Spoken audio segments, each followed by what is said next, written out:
Welcome to MirrorFly, a unified communications product for real-time chat, audio and video calls SDK.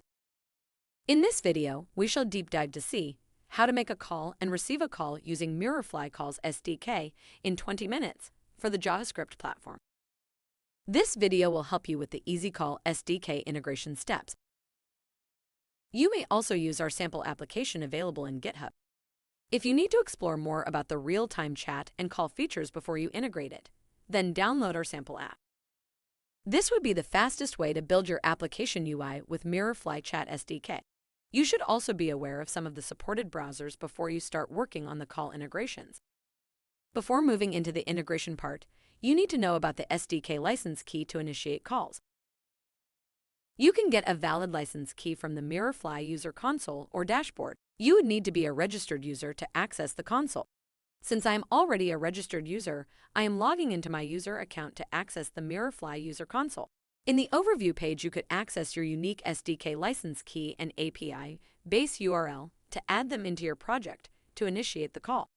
You can also get access to the sample project source code, SDK files, and API credentials in the same overview page to test your integrations. Before moving into the integrations, first, create a new JavaScript project by opening Terminal.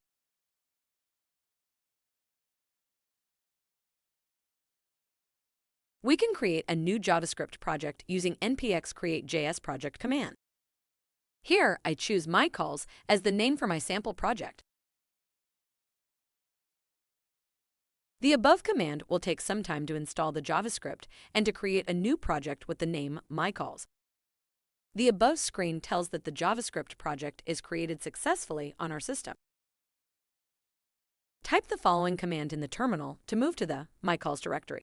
Now created the default files and folders successfully. We need to start the server so that we can access the application on the browser. Run this command npm start to execute the JavaScript application. Let us now integrate the call SDK in my application. MirrorFly Call for JavaScript makes the in-app call development process easy with all the essential messaging features. Now integrate the app using npm package. Copy the MirrorFly SDK package. Install the SDK in my application terminal.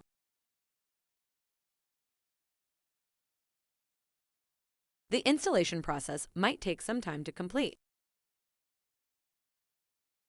MirrorFly SDK, with its robust features and functionalities, makes the integration more efficient and easy for every client's app.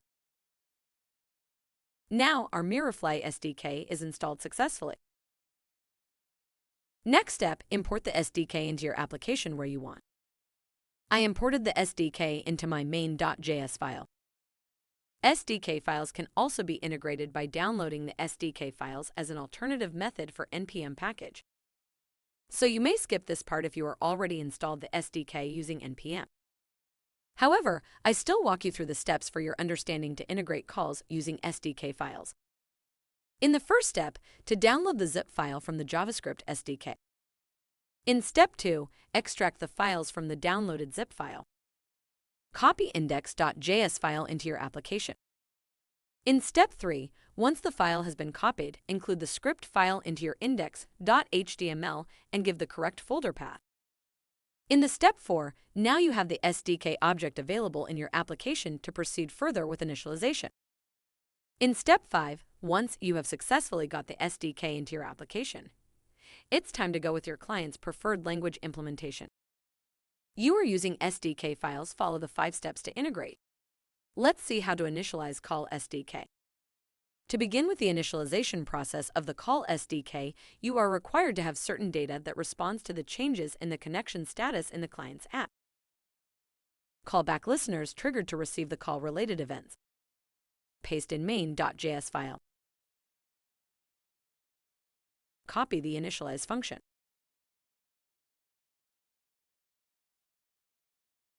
In callback, you need to call the connection listener. Callback listeners are functions that will be called whenever the specified event happens. Handles connection status in connection listener function, triggered whenever connection status changes.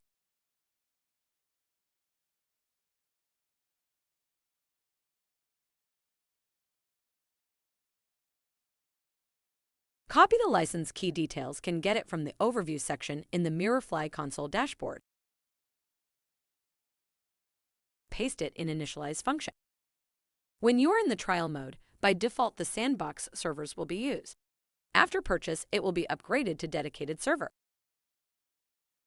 I already created the onClick event attribute property of the HTML button, so I call Initialize SDK method in onClick attribute. It will execute when the button is clicked. While using the await inside the function should contain a sync in it. Console the SDK initialize response. Now run the app in browser. Click the Initialize SDK button. Once Initialize SDK is successful, the log response shows the response message as success and with the status code 200. Let's see how to register the user. You can use the below given method to register a new user. I already created the onClick event attribute property of the HTML button, so I paste the register method in onClick attribute. It will execute when the button is clicked. Give the user identifier as a unique ID to register the user. We accept only the alphanumeric string, so don't use any special characters in the user identifier. Console the log for register response. Is force register as an optional param for maintaining sessions and metadata as an optional param to provide metadata of the user. Once successfully registered a user, you can connect with the MirrorFly server using following connect method. Paste it in the register onClick function.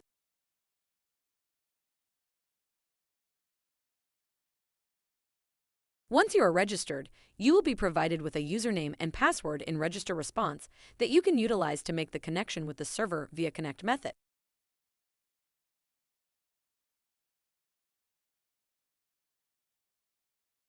Console the log for connect response.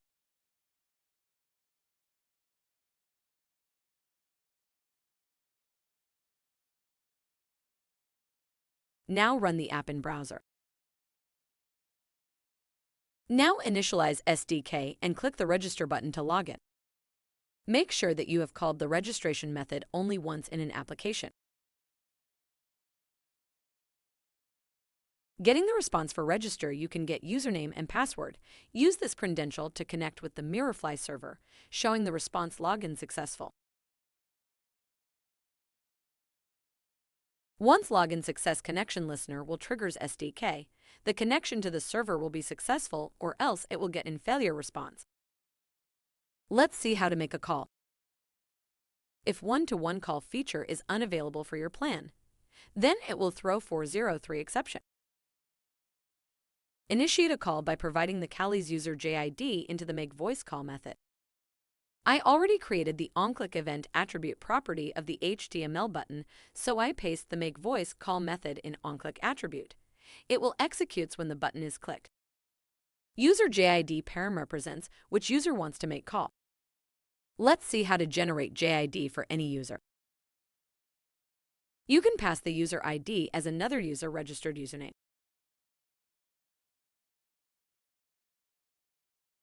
Now you can pass the JID value in make voice call. While using the await inside the function should contain a sync. I created already simple call UI. You can set the UI for your wish to implement the design for outgoing and incoming calls. Console the log for voice call. It shows the response once call initiated successfully, otherwise it executes failure response. Once the call is initiated successfully, a call status listener callback will be triggered and Callie user call status will be received. Call status triggered whenever user call status changes. It shows possible user status like ringing, connecting, connected, reconnecting, engaged, busy, disconnected, ended, or on hold. At the same time, shows session status whether the call is closed or not.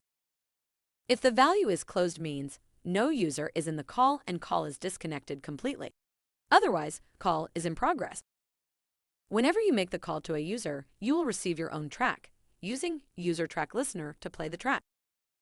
If you need an audio call alone, you implement the audio tag in index.html file. When you need video call as well, you can implement the video tag also. For the audio or video call, you should not play your own audio track. Copy the track script code and paste in user track listener. You need to supply the track object, which was received in the callback method. To differentiate the user, you can use the local user and user JID parameter. You will receive both audio and video track in the same callback method. The audio and video element is based on the track type that you have received in the user track listener callback. You need to have multiple audio and video tag elements to play all users' audio and video. Console the log for user track listener. It receives the local and remote users for audio and video tracks.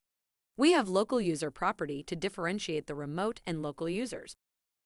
Set local user set as true and remote user set as false. Let's see how to receive the incoming call. To receive an incoming call listener callback triggered. Whenever user make a call, the Kali user will receive the calling data in this callback. Console the log for incoming call listener. It shows the response once incoming call initiated successfully or not. Let's see how to answer a call once incoming call received. I already created the onClick event attribute property of the HTML button. So I paste the answer call method in onClick attribute. It will execute when the button is clicked. While using the await inside the function should contain a sync. Whenever you answer the call, you will receive your own track and the caller's track in the same user track listener callback method itself.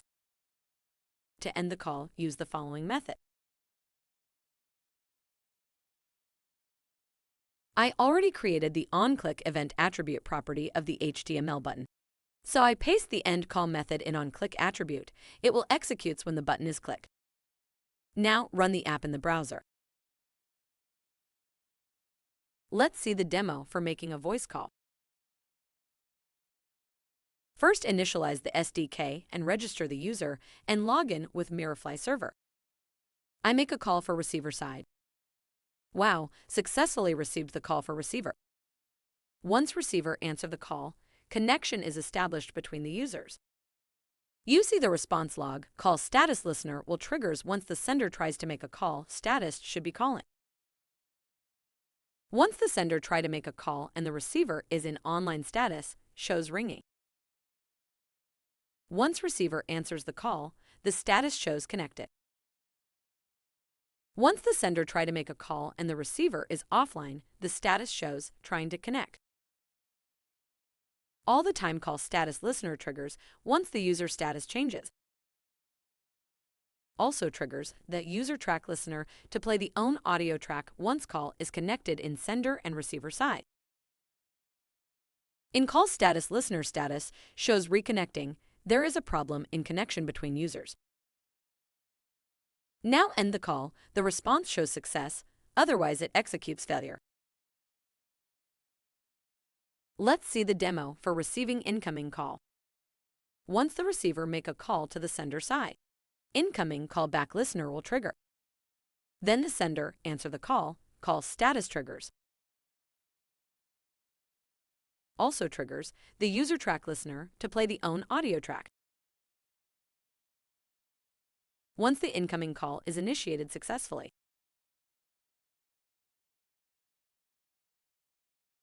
Connection will be connected both the user. Great! Hope this video is helpful for you in your MirrorFly Calls SDK integrations. MirrorFly is the best platform to build in-app calls in your application. Check out our documentation page for more such tutorials that would ease your integration setup. We have a dedicated customer success team to assist you with your questions and help you pass through the blockers with ease. Thank you, and have a good day.